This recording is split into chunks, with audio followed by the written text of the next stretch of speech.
Ahoy! Avast ye mateys! We have come around to another exciting. What are we calling this? Another exciting hour of sitting around and talking. Hey, I'm John. Hopefully you're doing well. Thanks for coming on by. Always appreciate that. I'm just gonna check my audio on my phone and make sure that it sounds okay. All right, so I can hear myself, and I think it looks pretty good. So I'm gonna go with that. You guys tell me. Give me a thumbs up on the stream if you think it sounds pretty good. Also, my camera is doing something wonky. My confidence monitor is way off. So I'm gonna go by what it looks like in vMix. I'm a little tilted here. You can see the line is a little bit off, but otherwise it looks okay. So I'm gonna roll with this, and hopefully that will be all right. Let me put vMix over here, and then this is the screen I'm going to share. So we got lots to talk about today because, upgrade to my home network, not my AV network, which doesn't actually, quite frankly, get very much AV packets on it because I don't have much to use yet, other than with the exception of the NDI computer, which generates this NDI image off of my Canon camera, and then it goes into that NDI machine, generates NDI, sends it over to vMix, my vMix machine. vMix machine is on the NDI network, and the NDI machine is also on the NDI network, so they talk exclusively back and forth without touching another VLAN. But then my data network, which is VLAN 1, essentially, is everything else that's going on in the house, which is actually a TP-Link Omeda system? Oh, I think it's called Omeda. Anyways, and so I've been slowly converting everything over to talk onto that system. And I have several small switches around the house that are layer 2 enabled managed switches, not smart managed, but managed switches.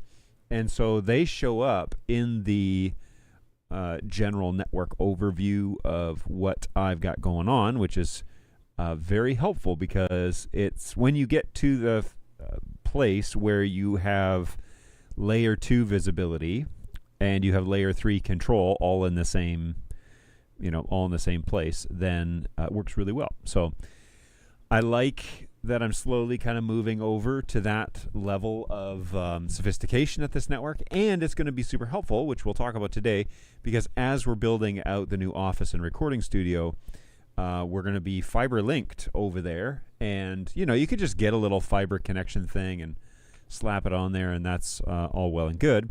However, if you get 2 switches that belong to your ecosystem that can do fiber, then they'll both show up in the topographical and logical maps of your network. So then you can add that feature, have that feature. Now it comes at a price. It's not cheap, but it is, again, another level of sophistication. I want to, we'll talk about this today because, that's what today's show is about. Let's jump in the chat, see what's going on. Another exciting pirate movie. Maybe pirate stream. I don't know. One of these days, maybe I'll dress up as a pirate or something. I don't know. What's going on, Sean? Great to see you. Hopefully you're doing well. Thanks for stopping on by. Sean's the guy that I saw at NAB last year. It was fun to run into him. Had a little quick catch up with him, and then we were both on our way. But it was really cool to run into somebody and have a 5-minute conversation. So always a pleasure to have you back on the show, Sean. Hopefully you're doing well. Okay, so let's catch you up on what has been going on with, vMix. How could you? Oh, nuts. There we go. Okay, it went from full screen to off screen, but the menu bar was off the top. That was weird. So let's catch you up as to what's going on with, load this, with the latest updates to the systems.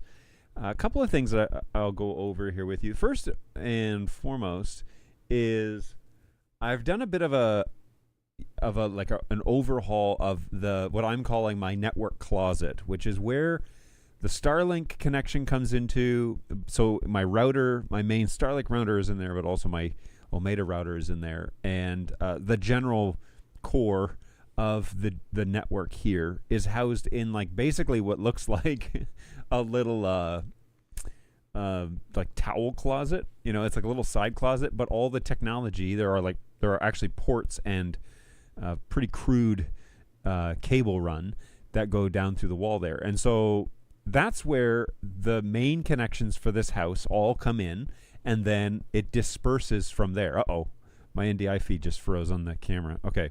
And then it all disperses from there. And so which is interesting because that NDI feed is going over a 4250, not over any of this TP-Link stuff that we're about to talk about. So, it all goes out of there, and it's a spanning tree protocol, but I'm trying as best I can to make it, you know, like spine and leaf, where you have one, you know, core switch, and then it goes out from there, and then in theory it's only supposed to go to one endpoint, and in a couple of instances it goes to two, and I'll explain why, which will change when I move out to the office. But what I did was it was all kind of just thrown in there, and things were plugged in, and it was a big jumble mess. So I did my due diligence, and I actually cleaned it up, and I basically created a little network cabinet. And so I hung a 3U, just an easy little 3U metal network rack in here, and then I put in a little shelf on the top. I put my new Omega switch there. That's the 3428X. Put that guy in there, and then underneath I bought a Raspberry Pi mount, 1U mount for 4 devices. Now I have some Zeros that are doing some things that are also in this cabinet, but for the most part I've transitioned over to full Pis, and so the two on the right are PoE enabled Raspberry Pi 4B models with PoE hats on them, and then the two on the left are just 3B models, and those were from previous things that I had going on. So everything is on and up and running, and it's all pretty, and the lights flash, whatever. Even my wife was impressed, which is saying something, because she didn't like the mess. So the fact that it's tidy is better. Now I'm going to swap out these cables, as I think actually they're out for delivery today, with just a little 1-foot slimline manufactured Ethernet cables, Cat6A cables. So the colors and everything are all going to go away, except for the yellow one, I guess. But you'll notice at the top then I have a Netgear PoE switch, which is not a TP-Link PoE switch. That switch has been around for a very long time, but that switch is also unmanaged. Okay, I know. But it's not doing anything NDI, and it's not doing anything high capacity. Actually, what it's doing is running 2 Raspberry Pis PoE. That's its function.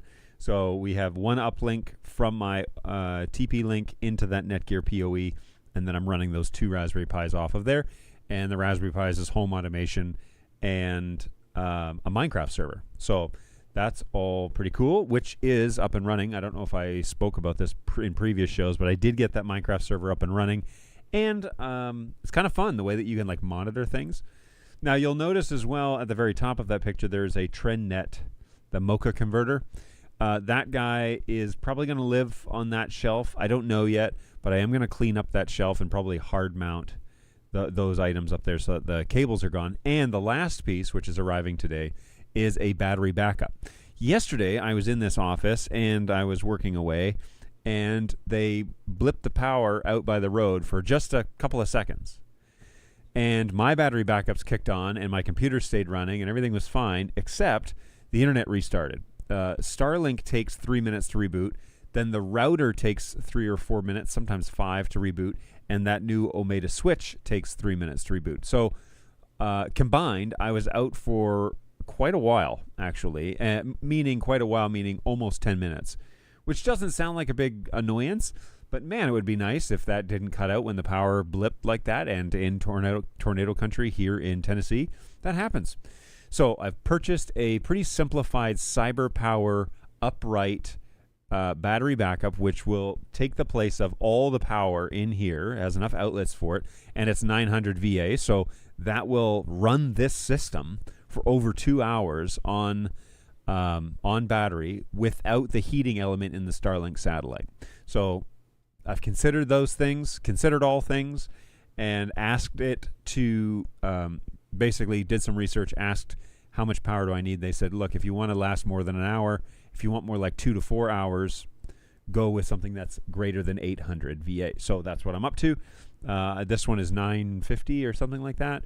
And hopefully it will provide me with enough spots to run the all these devices. So the Mocha, the router, Starlink, the PoE switch, which will then power the Raspberry Pis, and the SG3428X. So that is the idea, that I'll have power. It will sit in the back of this shelf behind this rack mount unit, and then we'll power all of those elements. So it'll get rid of several power strips that are currently running the operations and replace it with just one.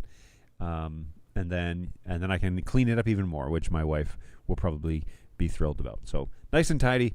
Don't want it to be messy, and it will be a great segue into us running the system over to the new office space. And so we can kind of transition into that. What's going on, Stephen? Good to see you. Good morning, and thanks for stopping by. Now I'm going to try and move along here because today I do have meetings. I have a meeting at 12:30 that I need to get into to do a little network troubleshooting, but wanted to be home for this. I have just gotten back from having my labs drawn, so I have a little armband on here. That they don't do Band-Aids anymore. They just wrap a little thing, which I actually have this. Highly recommend if you got kids or even yourself and you need to patch up a scratch or a wound or whatever. This little elasto bandage is awesome. It has no adhesive on it, but it sticks to itself. So don't ask me what sort of sorcery that takes to make happen, but works really well. And then when you take it off, it doesn't rip all your arm hair out, which I have plenty of. So big fan of that. I have bandaged my son's head one time. He was walking through the woods and a tree branch came down and really scratched his forehead pretty bad. And so he came in, we cleaned him up. I put a big like gauze pack on it to kind of absorb and help heal it up. And then I took his favorite color, took a big red bandage and wrapped it around his head and put his hat back on him, and he went back outside to play. So pretty cool. He was quite happy about that, and he wore that for half a day, and then it was done. He had a pretty bad scratch, but all good. Just cleaned him up. All right, let's so I went and got my labs drawn this morning, and that was an 8 o'clock appointment. It took them 3 minutes. By the time they called me in and did that, she poked me right away, took 4 vials and was like, okay, you're all done. So that was the fastest lab drawn I've ever had done. Pretty great. We're going to find out what all my numbers are, I guess, in the next couple of days. But the next thing I did was I go to Home Depot because why not? You got to go to Home Depot. I tried not to talk too much, to have too much excitement about this morning, that I was going to get to drive into town. And when you live in the country here in Tennessee, you make a trip into town. You have to make purposeful trips. You can't just pop over to the store because there are no stores nearby to pop over to. Even driving over to Fairview, which is the closest town to me, Fairview, Tennessee, beautiful little town. Even to go into there is 10 or 15 minutes. So you do have to, so it's 30 minutes of driving just to go into the local town, let alone if you want to go to like Home Depot or something. That's 30 minutes one way. So I drove for an hour this morning out of Fairview, which is where my doctor's appointment was, over to Home Depot in Spring Hill, picked up some items that I wanted, and found a couple of more lights that were on sale. I'm super excited about this. They might turn out to be crappy lights, but they were like on clearance. And so I picked up a couple more just so I have ample lighting, which now I think I'm good. So all set there. But I got some electrical stuff that I'm going to need to do in the next couple of days. Things are moving along out there, moving along in the garage, and so I'm pretty excited about that. So I cleaned up the network cabinet, and then I bought 2 of these TP-Links. I've got stuff to talk about with the garage, but I do want to show you the network rack that is actually literally below your field of view here. Looks like... Hold on. Sorry, I got to get vMix back open. Yeah, okay. Looks like this. And that is, I have replaced a very old, 15-year-old Netgear switch with that TP-Link right there. And you'll notice that it has fiber ports. And you'll notice, too, more importantly, that these SFP ports are SFP+, which means we are going to be running 4 cores over to the new office, which was going to give me a 20 gig trunk lag. So that means that there are no bottlenecks logical bottlenecks between the main core switch, which I just showed you in that new network rack, and my office, which will be the next power hungry / network hungry location in my network. So we're going single mode fiber, OM2, SFP, 10 gig, so SFP plus. We're doing 4 cores, which means 2 strands. For redundancy's sake and just for various reasons, I always run more than I'm ever going to need. So 2, I was tempted to do 6, but to be honest with you, like, now I'm just throwing money away. So I'm doing 2 cores, and this network rack that you're looking at right here, that is my computer. You see my pretty little vMix machine there that's running below it. This computer is going to be out in the office. So this whole rack is going to be out in the office. I'm going to rearrange the way that this is all plugged in and wired up, but you can see the Netgear's in there. There's a blank. Shout out to Bird Dog. I have a blank in there with their little logo on it. That's how we used to operate. That was the way I designed their networks, and so I did the same here. Just a little free promo. And then there's a whisker biscuit in there that allows my cables to come through. That will change over to a patch panel, and then it'll be nice and tidy. But for what I'm doing here today, for right now, past a year and a half, just bringing the cables through as a whisker has been sufficient. So it's going to get an overhaul when I go out there. There is also a shelf below that has a battery backup and my Mac Mini, which runs my computer stuff for my day job. And then, of course, that Netgear up top, which really isn't doing much. You'll notice there's only a couple of lights on there. I will be moving to a Dante network, audio network in the recording studio, so that's going to get lit up and a lot more traffic on there. But in the meantime, while we wait for that, the infrastructure is in place.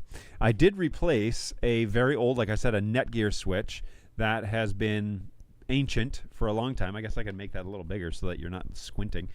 This is one of the old dark blue Netgear switches. If you've been around at all in the Netgear space over the past 20 years, you have seen this switch.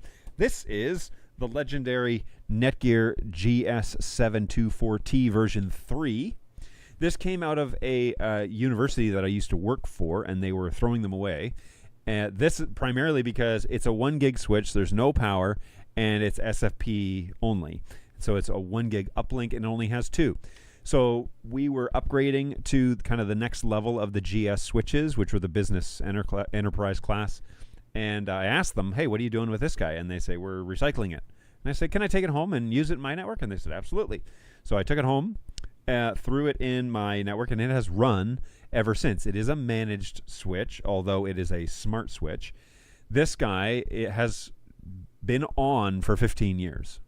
And I am officially retiring it out of my fleet.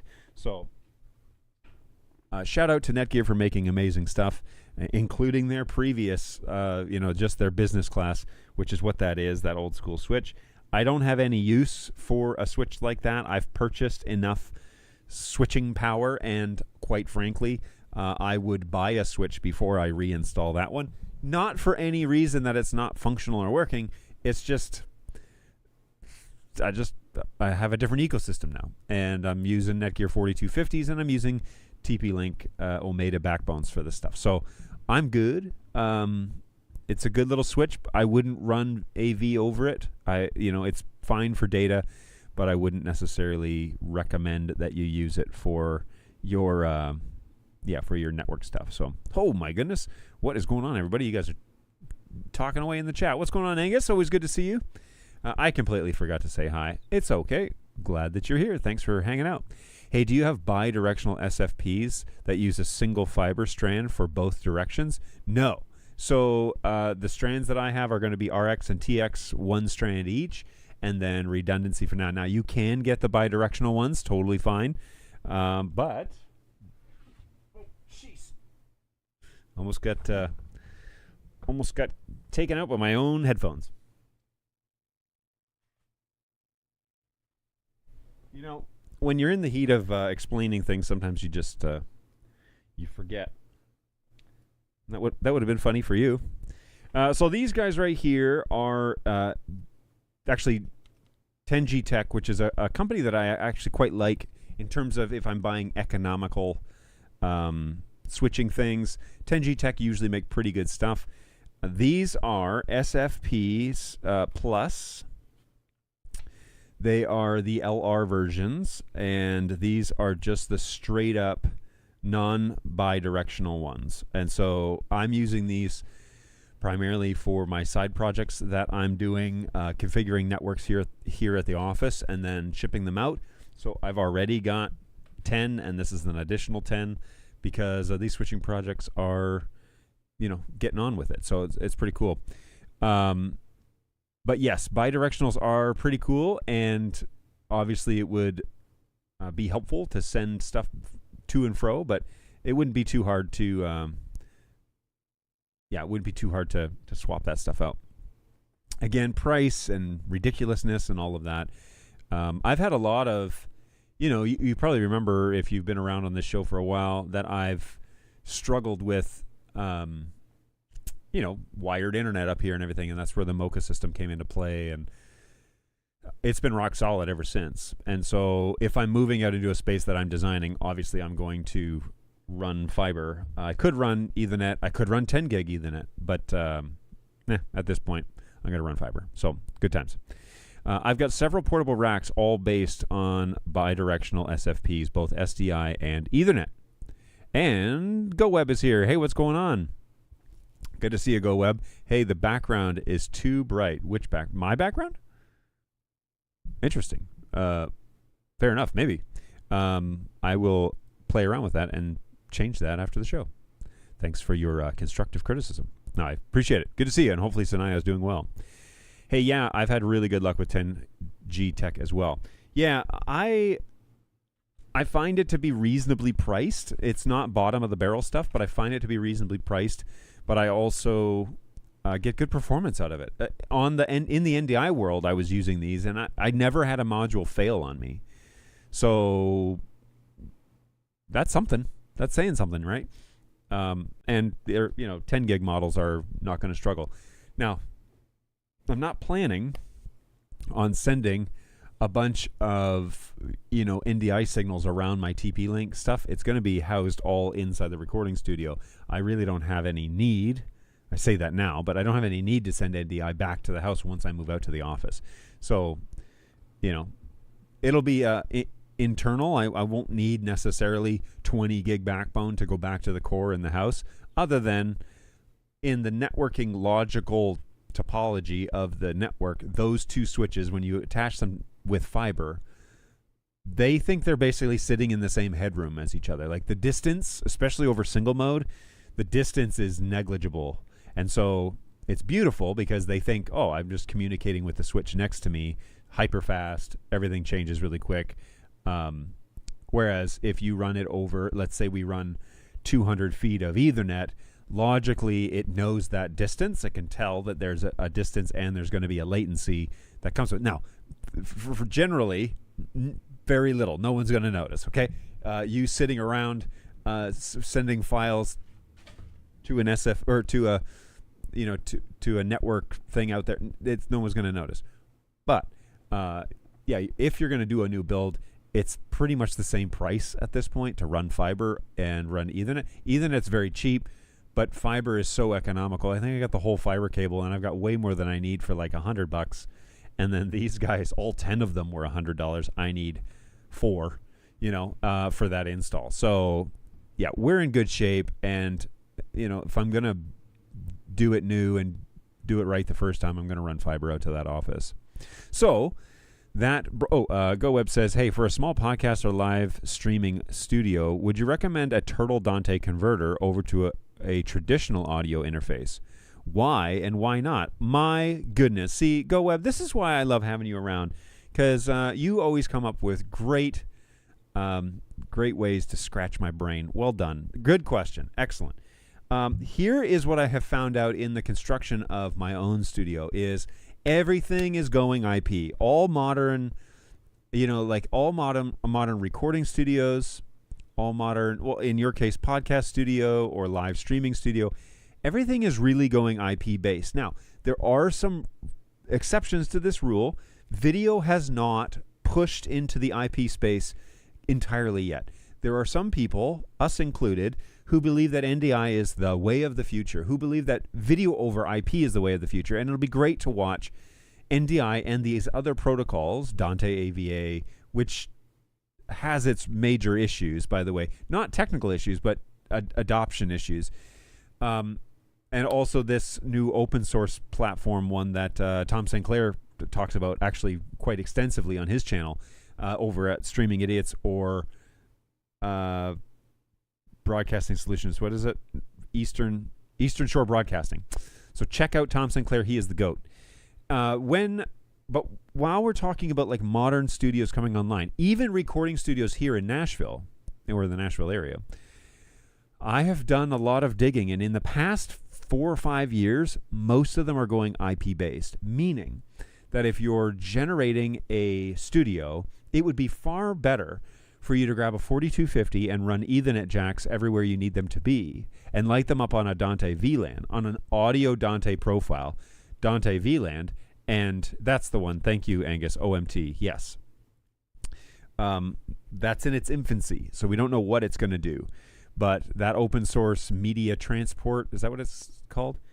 Is kind of like starting, and so we'll see what happens there. Anyway, while, on this subject of what would you do, honestly, if you're building new right now, you're starting over, you're doing something, maybe you're putting a room in a church, or you're doing something in a school, or maybe you're building your own studio, or you're building your own, or you're being contracted out to build somebody a recording studio.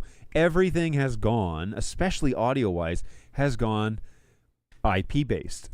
Think of the traditional audio recording studios where you see like the Beatles and there all these wires everywhere and all these boxes and all these panels on the wall, hundreds of inputs, XLR inputs and whatever, all these panels on the wall.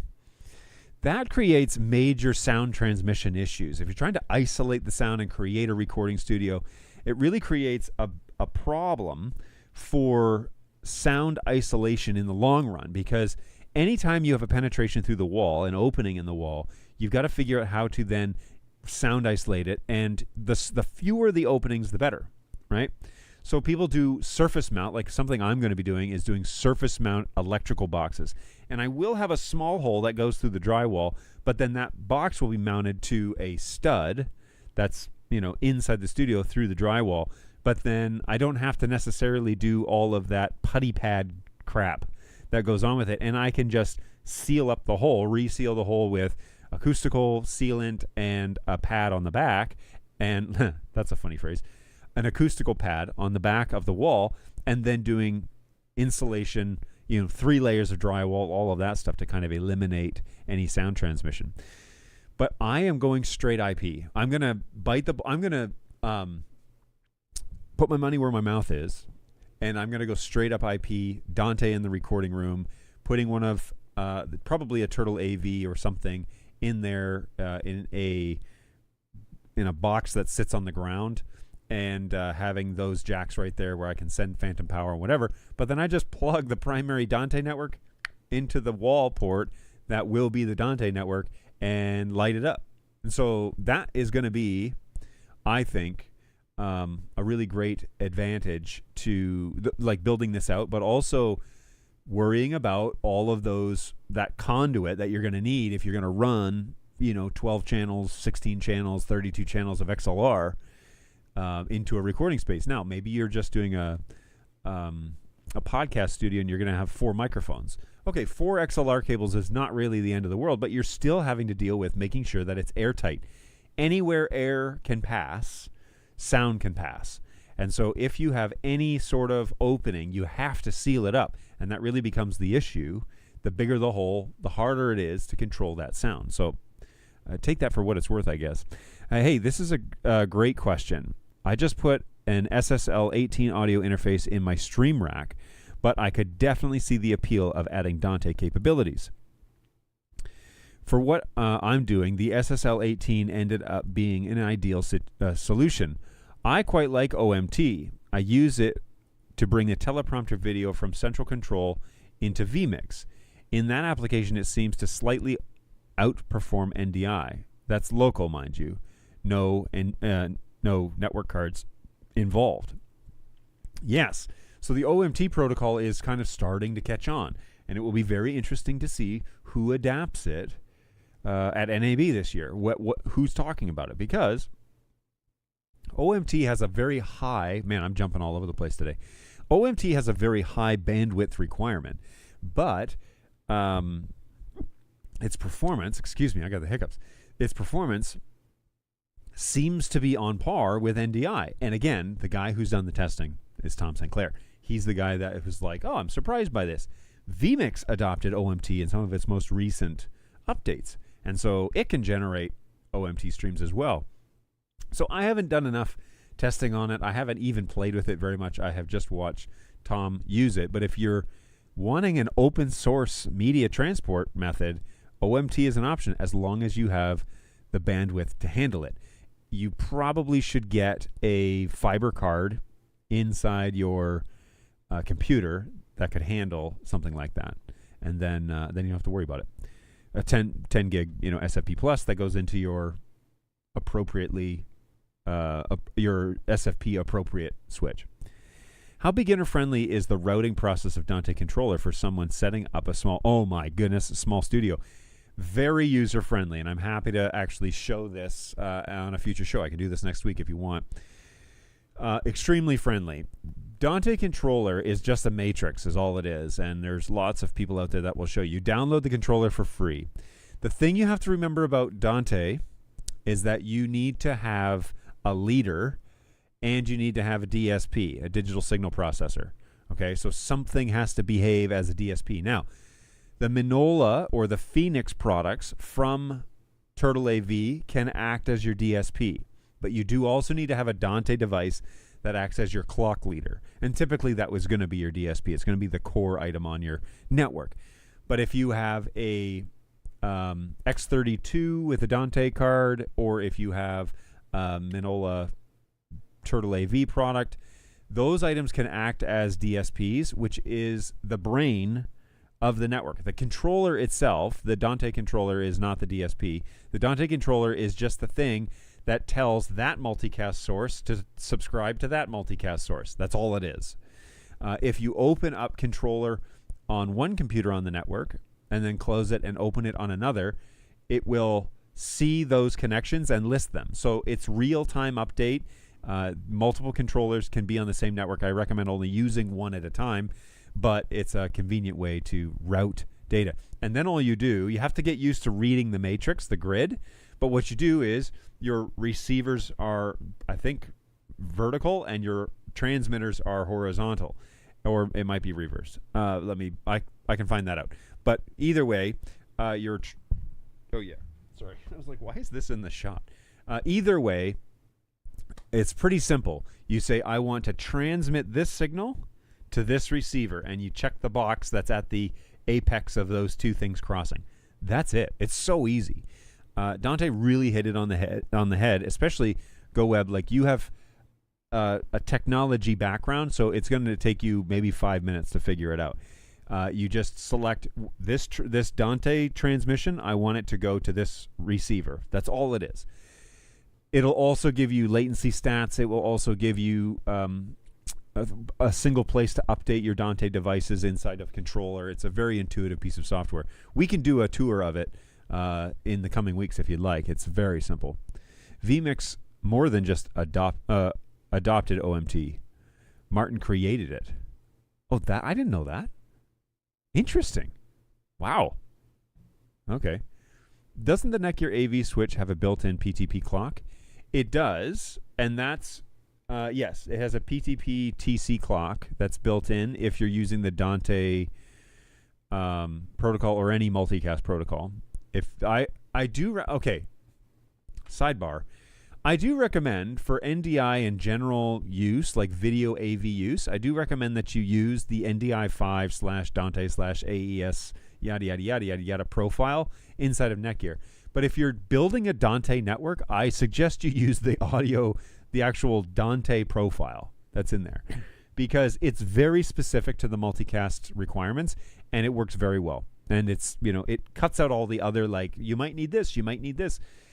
And I have gotten a good appreciation over the past 10 years for building VLANs that are specific for your needs. And so if you have a NDI network, use that general NDI5 profile for your NDI network. But if you have a Dante profile, don't dump it all on the same network or on the same VLAN. Build a separate VLAN for your Dante signals, build a separate VLAN for your NDI signals, and ramp up your infrastructure so that you can bring in those signals to the places that need to go in. So you have a computer, I need to see both NDI and Dante, you need to get a dual NIC. And then, or you need to get a quadruple NIC or something, where you can have multiple ports, adding to that network, and then you can access those data streams. What people try and get away with is they get a cheap computer that has one network port, and they plug it in, and then they put everything on their same VLAN, and then they run into packet issues. Don't do that. AV world, you really should get into the routine of building a network specific for your needs so that it can perform optimally, and that if problems arise, it's going to very rarely be the network. So the actual audio Dante profile that's in Netgear 4250 in Engage, it's quite good, and it should be where you put your Dante signals. Same thing with there's a KVM profile. Well, yes, you could use the general AV network profile for this because it includes multicast, but use the GND KVM profile for your KVM system, and then you could build a VLAN, you can isolate, you can manage it very easily, and it works very well. So again, because it's specific for that function, it's specific for that type of packet that you're planning on sending across the network. So that's a free one. So let's just go one more back real quick. Oh yeah, yesterday, you may have noticed on my Instagram page if you follow me over there, I typed in bird dog on YouTube, and the first thing that came up, look at the first suggestion, Bird Dog John. That's pretty fun. I don't know who is still looking me up over there, but that's flattering. Hey, thanks. That was a fun little thing to see. Where are my barn pictures? Okay, just a quick update on the barn build, and then we're going to get into this TP-Link integration into my system. These are the latest runs. So I did these last week. I did some low voltage stuff and ran cables. There's actually going to be an outdoor access point on the outside of this garage, which will then cover the backyard and the back deck and all that things of the house. And so that's what some of these lines are. Two of these go down to this box, which will be probably Ethernet and Dante in that corner, and then Ethernet and Dante in this corner. There is now electrical running to this box. This is a 15 amp circuit. This orange wire is 10-2, which will feed the HVAC system. That's a dual pole 20 amp line, which will get probably installed today or tomorrow. The electrical will get finished, and that has been fed to the electrical panel, and that was completed yesterday. So that needs to be done up. This is kind of just a general overview of what was finished, though. So those Ethernet lines are here in the ceiling. That 10-2 is here, goes around. Ethernet lines come down here. This little guy is gonna be for a camera, which will be in the soffit of the garage, to the corner of the garage there, and then there'll be a access point that's on this wall, which I haven't purchased yet. But again, TP-Link, it'll integrate with the rest of the system.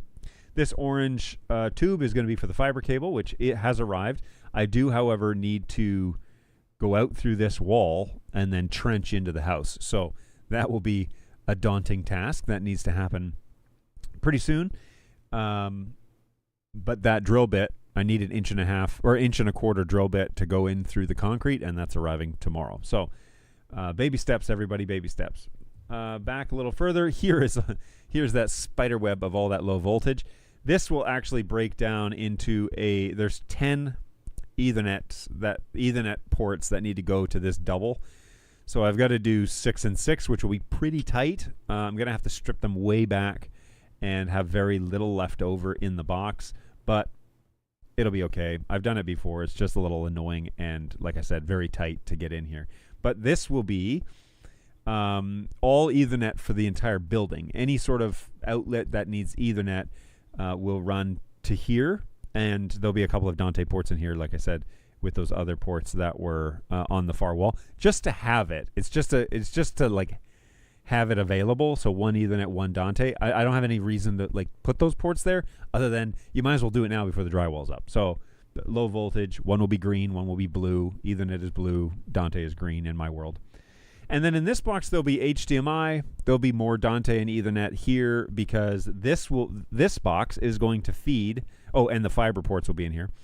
This is going to feed 2 TVs, which will be above my desk. So you can't see it, but I have a Dell monitor that's up top, and then I have 3 Acer monitors that are curved and sitting here that are 144 hertz and yada yada yada. It's for the gaming side of this machine.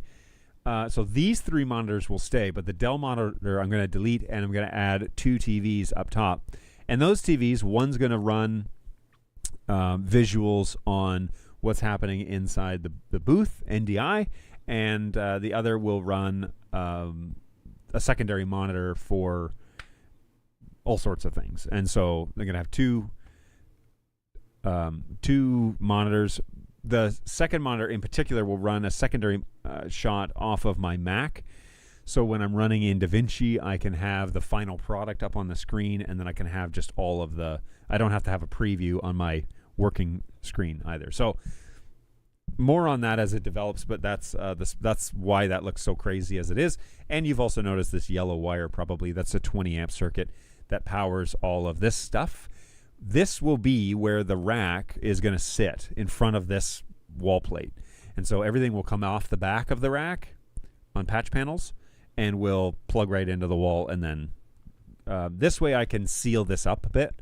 If I were to just do like a pass through, then it would be wide open and sound transmission, all that crap. So a couple of penetrations through this wall, although this office is not the sound isolation priority. I'm going to have double drywall on here, but that's about it. That and some pads to cover the backs of these boxes, but that's all I'm doing here. All right. What else do I got? Oh yeah, these OCD runs. So there's going to be Ethernet in this box and HDMI, and then these other runs go up and over, which connect to that far corner where that outdoor access point is going to be. The camera's going to be, so they run up and over as well. So there'll be 10 connections there. And then this was just kind of a shot from the other side of the garage at the door of just those electrical runs. There is one additional 15 amps that now connects those boxes on the north wall under the window. I think that's it. Yeah. So that's the update there. Pretty exciting stuff. Pretty happy that it's coming along. And yeah, one step at a time. We continue to move along. So I have lots that I can do, lots this weekend that I'm going to try and get done. And then next week is spring break, so we might do something with our kids. But I think we're only going to try and do something at the beginning of the week. So I should be around next Thursday for our show. Okay, that's the garage update. Now, on to the next thing, because I really need to wrap this up in the next 45 minutes somehow. So as I mentioned, I have swapped out some unmanaged smart switches or managed smart switches for a little more robust infrastructure. And this would be the TP-Link, what did I say it was? The SG3428X? Is that what it is? I've written it so many times that let me put in my password here. Written it out so many times this morning that I should have it memorized by now. But the unboxing process, they came in very basic boxes, just cardboard with a paper label, and that's fine. I'm going to see if my Omega controller will let me log in. Bueller. I don't necessarily need to go there. I just need to go. I see. Okay, we got to refresh the page. The controller is now downstairs coming off of the PoE switch, which is that Netgear switch, which plugs directly into the core of the network. So I had the cloud controller, which is what it is. I had the cloud controller actually over running off of a smaller switch, which was PoE, which does a Wi-Fi access point. That's PoE. And that worked fine, but I did find that when I moved it over, I swapped out this switch for this more robust switch, and then I plugged in the Netgear and then the controller to that. The controller is actually a little bit more responsive, which I quite like. You know, it's got less hops to do, and that Netgear switch is a GS108PX or PP or something like that.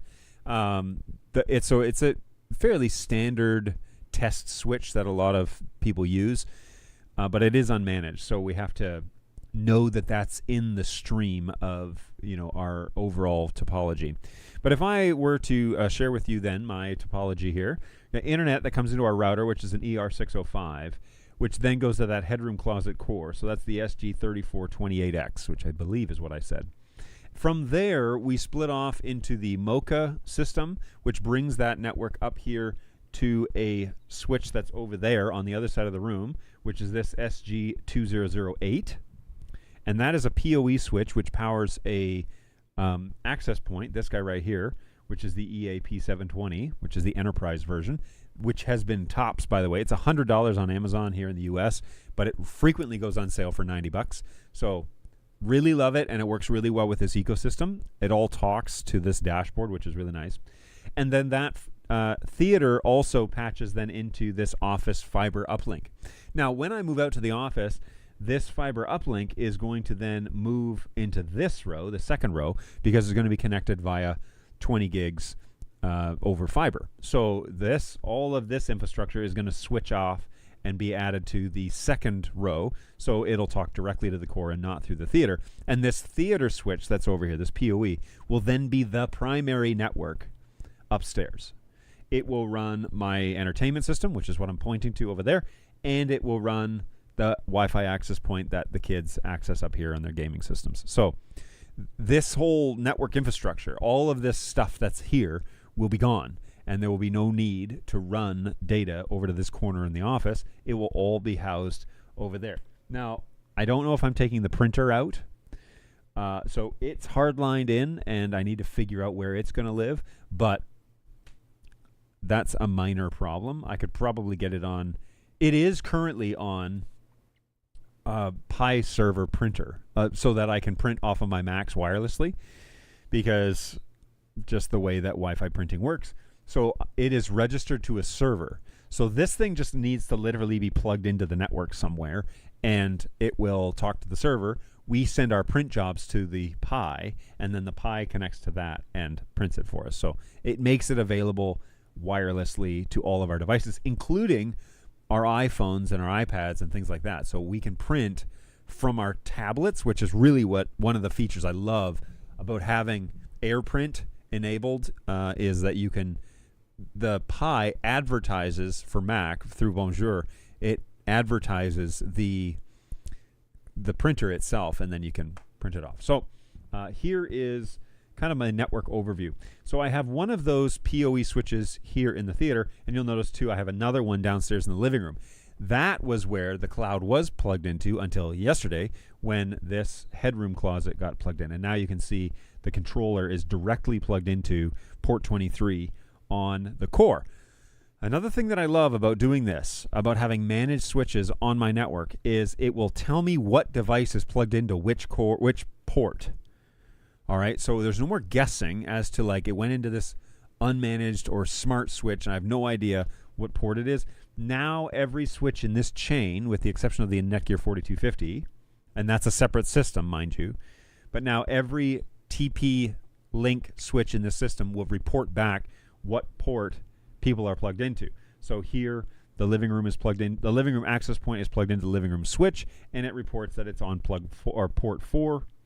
This access point is plugged into the theater switch, and it reports that it's plugged into port 8. It's very, very small. There we go. Port 8. This fiber link is plugged into port 2 on the theater, and in port 23 on the TP link, the uplink for it. So having that level of information is very helpful.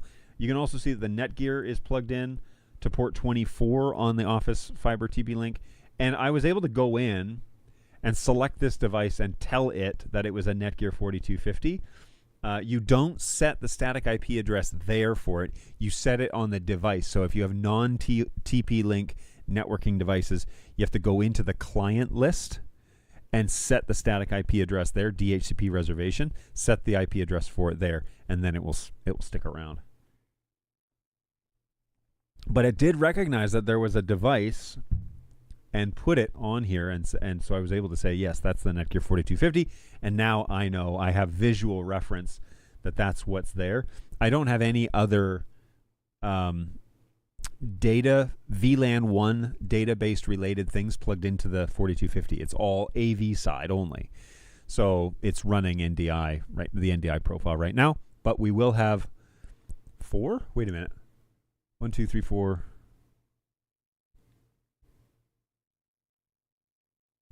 I'm going to need 5 Dante ports on that switch when I move out there. Now, some of those ports on that switch are just running data, like NDI data. I don't need PoE. So you can... Oh, and you know what? Then I'm going to need a couple more, actually. I might be updating that or adding a Netgear switch one of these days. Yeah. I might be adding a switch to the fleet because it might be needed. The other thing I haven't done, but I could, is make the rest of the network NDI aware. So putting the VLAN tags on, you know, the system itself and letting it know that VLAN, I forget what it is, 10 or 20, is my NDI network. But it's slowly expanded over time by way of necessity, and so this I love having. Now, you know, let's talk about these switches real quick. They have worked very well and have been giving me, you know, a lot of useful data when it comes to what's going on in my network. And so you can see that now the switches are reporting in on the dashboard. So when you build the ecosystem, whether it's Ubiquiti, TP-Link, Netgear, you usually get a user interface then that tells you what is going on. And as you build out the fleet, more access points, if you want to do more switches, you know, I don't know why you would need more than one gateway, but I'm sure there's a reason. I also manually put in my internet capacity, which is roughly about 250 megs down over Starlink. And so then it gives me an average. You know, you're sending up 24 megs and you're pulling down, you know, well, your maximum is 250. So I'm sorry, that is what my rating is. My WAN has 24 up and 250 down, and I'm utilizing 28% of that network. So it's a good way to monitor things. There's also like notifications and all that you can get. But for an economical home-based data network, I'm finding this to be very acceptable, very useful. And here is a couple of things that hopefully you find also fascinating. I recently lit up on the, you know, on the core switch, I lit up a Raspberry Pi 4 Model B as my Minecraft server for my home. And the first part of that project is finally done. I'm having some issues with the multiplayer function of it. But I've got 6 gigs. It's an 8 gig Pi.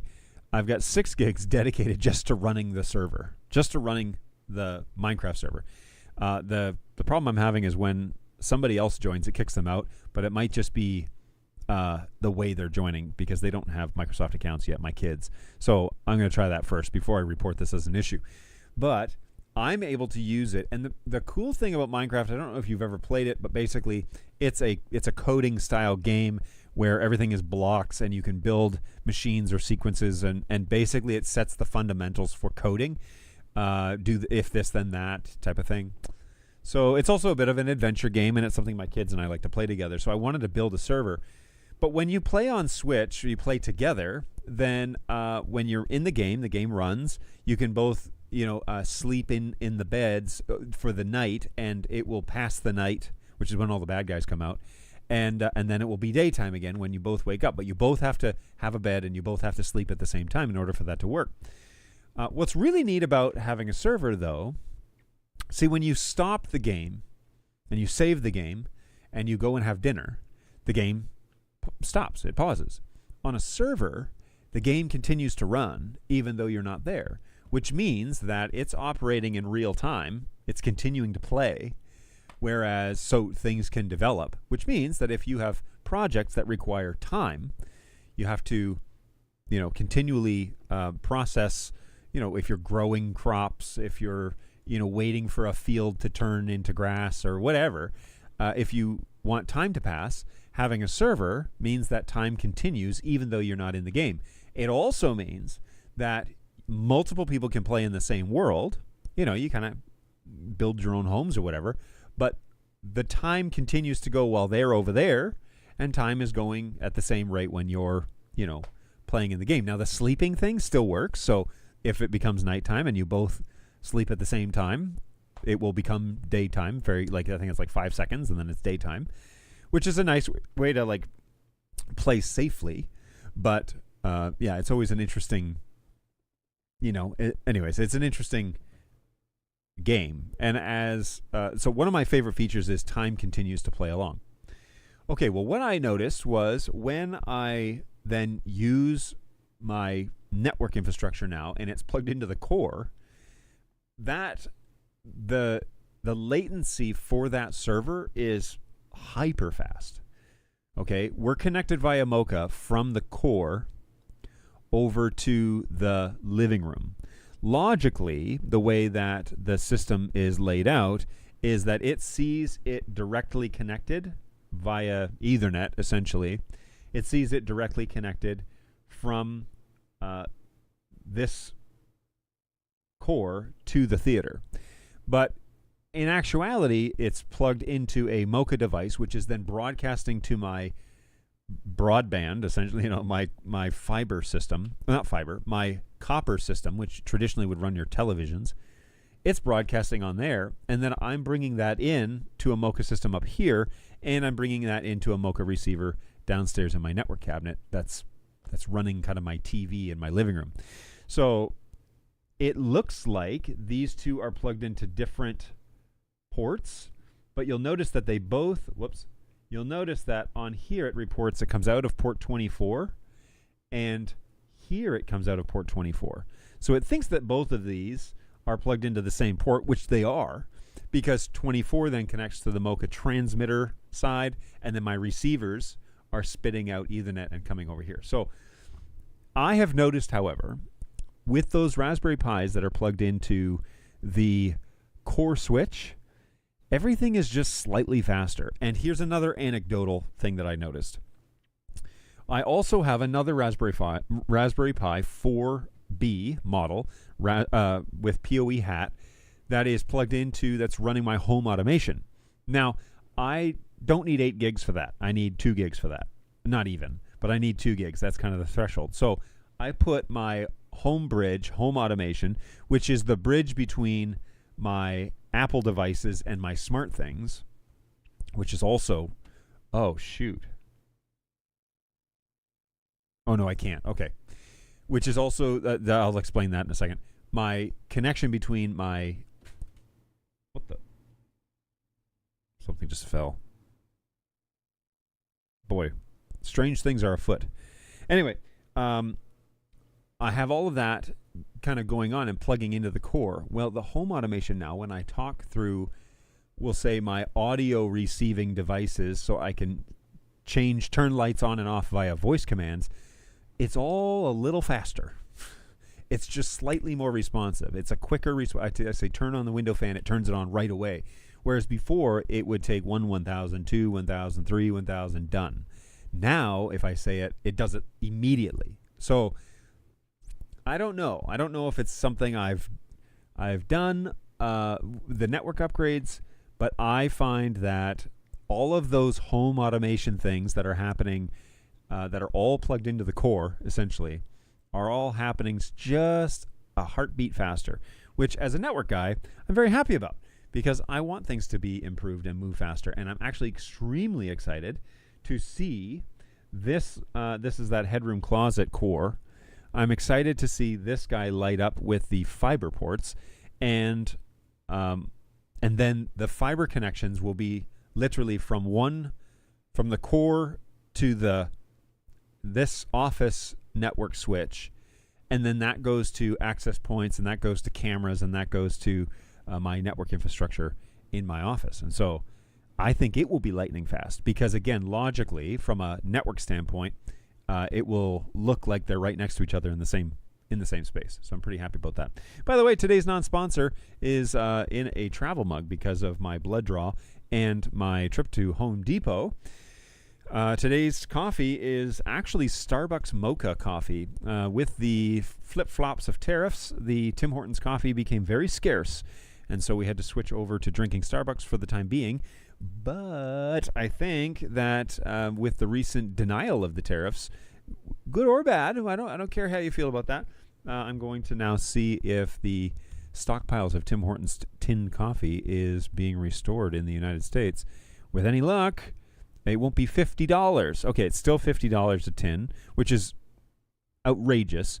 But, I think that might be coming down momentarily. So with any luck, we will see a reduction in price on Timmy's imports, and I'll be able to get back to my regularly scheduled program. The Starbucks stuff is actually not that bad. We get the caramel and we get the mocha, and those two are pretty good. I just couldn't have my coffee first thing this morning because I had to have my blood drawn, which means that I had to go 12 hours without eating. So I had a lot of water last night, and I went in first thing this morning for 8 o'clock, had it drawn, and then as soon as I got back to my truck, I took a swig of coffee, and I headed off to Home Depot. So good stuff there. So, all right, that was my little sidebar. So I'm very excited. Actually, I've been very happy. I've only had these switches for a couple of days, but I've been very happy so far with their performance. I love the way that I was able to clean up my my network headroom, which is now what I'm calling that little closet, which is hilarious. I know. But that little network headroom was able to get all tidied up, and I think it looks pretty good. It means that my little Wii remotes that are there underneath can sit on the charging cable. They used to be like behind a bunch of wires and stuff, and they would never sit on the cradles correctly, and they'd always be half dead by the time we wanted to play. So this little cleanup has gone very well. All 4 of those pies are on. Actually, the one on the left I don't think is doing anything, but I wanted to light them up and make sure that they were working. I might just go downstairs and power them down. But this system has been working very well. Like I said, I do have some items out for delivery today. I'll tell you what projects I got coming up, and then I will wrap it up here. A couple of projects coming up. So today out for delivery, we do have those 1-foot Ethernet patches, which will tidy that up nicely. And if I like them well enough, I'll order another set. Oh, there's 24? Oh, geez. Never mind. I won't need a second set. And today there are more 14.2 staples coming out, so I can clean up all of those cables that are hanging down on the walls. The battery backup will arrive today, so I will grab that. And I have more. I ran out very quickly of rack studs as predicted. So I only have, actually I have none left. So yeah, there's those are just sitting there. The fiber has arrived, so it is time to drill into the foundation of my home, which is always a nerve-wracking thing to say. But my LC duplex fiber optic Keystone Jack OM2 single mode, OS2, sorry, single mode Keystone Jacks are here, which means that as soon as the drywall goes up and I get sanded, those faceplates can get put on and attached, and we can be good to go. So pretty excited that that's all of the pieces are here for that, and I think that will make for... Oh, I did clean up, by the way, on this rack. I got a 2U rack for like a shelf where now my Blackmagic Cloud Dock sits and a Wi-Fi access point. They were kind of just like sitting on top of the X32 core. So clean that up a bit. And as you can see, I do have that little Raspberry Pi mount. That's been great, and it was cheap. It was like $25 or something like that, so thumbs up. I got my fiber SFP mods and a whole bunch of patch cables that are all 1 meter, I think. 3 feet? No. 3 feet? Yeah, 3 feet. So I got a bunch of those. What else? What other projects do I got coming up here? All the parts, like all the parts are starting to come in. I've got circuit breakers that are coming tomorrow that I'm going to end up lighting up 3 separate circuits in the office, so they will have available power. They won't be turned on, but they'll be wired up and ready to go inside the main sub panel in the garage. Lots of plugs, outlets, receptacles, all that stuff's on its way. Drill bits on its way. And I think that's it. Oh, I did get the breaker too, the double pole breaker, circuit breaker, 20 amps for the HVAC system. So the next big purchase, the next big thing that I'm going to probably place an order for is the actual HVAC system, because I want to get it here and I want it to be ready to go in when the drywall goes up. Now, drywall is going to be $1,600. Insulation is going to be $1,000 or $1,500, somewhere in there. So there's still some benchmarks to hit before I'm ready for HVAC, but I'm going to have the cash for it soon, and so I want that to be done because, I want that to be done. So that is going to be a big purchase. Pretty excited that to get that, I'm going to have to learn how to pour concrete, and I'm going to have to learn how to, what was the other thing? I want to use a concrete pad outside behind the barn instead of using, sorry, let me just load up things here. Instead of using one of those pads, like prefab pads, just because I don't want to hang it off the side of the building either because of vibrations. So I want it all to be, very, very sound conscious, we'll say. I'm going to put this on here. There we go. Whoops. Oh, one little update on Jet KVM. So many of you know that I use Jet KVM for my remote services here at the house. So I have a Mac Mini that I used to have up on a screen on a Dell monitor, and I decided to basically delete that because I don't want that anymore. So there was a Mac, there was a screen for the Mac Mini for all of my editing. Now I use what's called the Jet KVM, which is a simple device, basically a KVM device that is $100, and it allows us to remote in locally, but also remotely to your machines, wherever you are. You can register it for cloud services. It's a very tiny device. It's got some heavy weight to it. Has a nice touch screen on it. Excuse me. Has a nice little swipeable touch screen on it. But once you get issued an IP address, then all you do is you go to that IP address and log into it. So here we go. Boom. And Mac Mini is asleep, so I wake it up, and there is my Mac. And, it just logged in with my wristwatch, so didn't plan on that coming through. But there, my wristwatch logged me into my Mac, and here it is. Here's my computer. Very easy to use, very intuitive. However, I was having an issue where it would drop off on, it was like flapping is what it felt like. It felt like IP flapping. Basically, in layman's terms, every few seconds it would freeze up or pause or seem like it was having trouble with the actual stream. So I did a little research last night and found out that it's a WebRTC stream is what they're using, which makes it fairly lightweight in terms of network requirements. What I didn't realize is that IPv6 was enabled on this device. And I started doing some troubleshooting, looking around. There wasn't much in the forums. And I went into the network settings and I basically did local only, local link on IPv6, turned that off. And I have had very few issues with this connection anymore. It has been very stable and has, the actual connection stats stay very consistent, especially when you're running over the same backplane of the switch. So I'm plugged into this, literally the same switch as this unit is on, and I'm connecting with it over IP address. So it's just going directly to it, basically. But I have found that, even downstairs on Wi-Fi or whatever, it's been far more consistent than it was with IPv6 enabled. And probably what it was doing was trying to establish or pull packets from both of those protocols. And it's not necessary to do that. So I switched both of them because the other, let me see what I've got here. This guy. Nope. This guy. So this is going to be trippy. this is my NDI computer that's generating NDI sources and all of that. So this is studio monitor that's watching the output of my show, and I disabled it on both, and things have been a lot more stable since then, since I disabled IPv6. Now, some of you might be saying, John, that's a no-brainer. You need to definitely disable IPv6 in order to make it stable, but that if you just plugged it in and turned it on, you may not realize that you need to go in and turn that option off in order to make it far more stable. And I've had very few, if any, dropouts since then. So time will tell. I'll let it run for a little while, but you turn off IPv6 and then it seems to settle down. Okay, that is kind of all of the updates for me.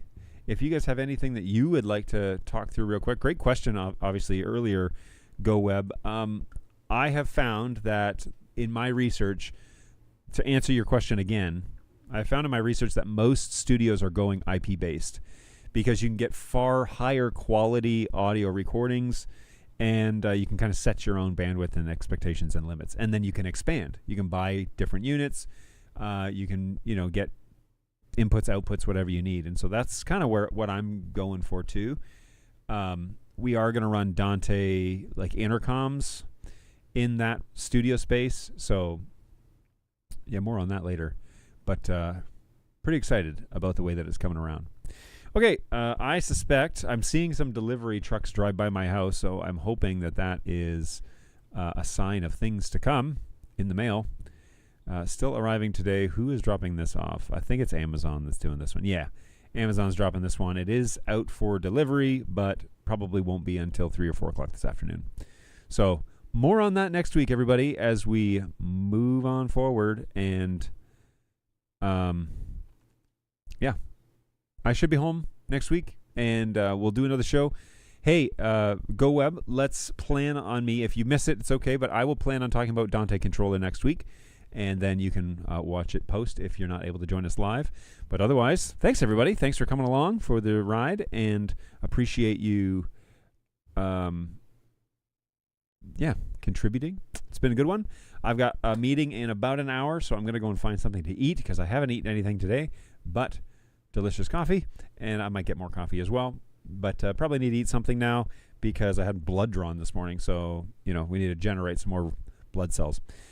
But take care of yourselves, everybody. Take care of yourselves and each other, and hopefully your week is treating you well. Have a great weekend, and we will see you all in the next one. As always, right here on YouTube.